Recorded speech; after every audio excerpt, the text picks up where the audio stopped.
আজকে প্রাকৃতিক উপায়ে ত্বক কীভাবে উজ্জ্বল করা যায় সেটা নিয়ে আলোচনা করব। কটা উপকরণ মোটে, যেমন আলু, গ্লিসারিন, মধু, গমের আটা, টক দই। এই কটা উপকরণ।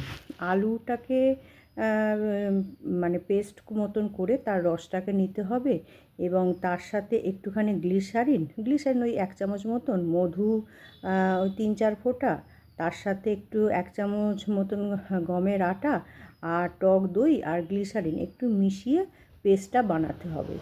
পেস্টটা বানিয়ে সেটা মুখের মধ্যে মাখিয়ে রাখতে হবে 10-15 মিনিটের মতন। তো এইটা করার ফলে কি হবে, আলুর যে রসটা, সেই রসটা ত্বককে উজ্জ্বল করতে সাহায্য করে, ত্বক ফর্সা হতে সাহায্য করে।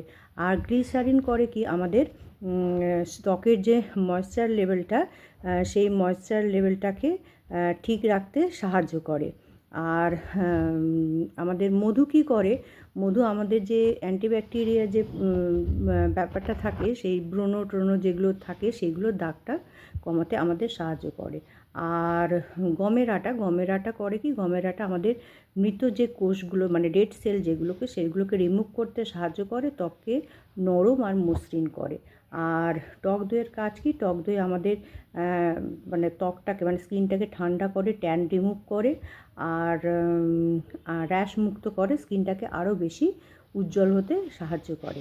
তবে সমস্ত কিছু উপকরণ ব্যবহার করার আগে একটুখানি হাতেতে একটু লাগিয়ে টেস্ট করে নেওয়া উচিত, যে আমাদের স্কিনে, মানে যে ইউজ করবে তার স্কিনে সেটা প্রপারলি শ্যুট করছে কি না। যদি শ্যুট করে যায় তাহলে সে অবশ্যই সপ্তাহে 3-4 দিন এটা ব্যবহার করতে পারে। ব্যবহার করলে অবশ্যই সে তার উপকারিতা পাবে। তো যদি আমার এই কথাগুলো, মানে যদি মনে হয় কারোর হেল্পফুল হবে, তো আপনারা সেটাকে তাহলে সবার মাঝখানে শেয়ার করে দেবেন, এবং লাইক শেয়ার অবশ্যই যেটা চাই আমরা, তো সেটা অবশ্যই আপনারা করে দেবেন, এবং তাহলে আরও 5 জনের সেটা ভালো হবে, এবং আমারও সেটা ভালো লাগবে। তো আজকের মতন এইটুকুই।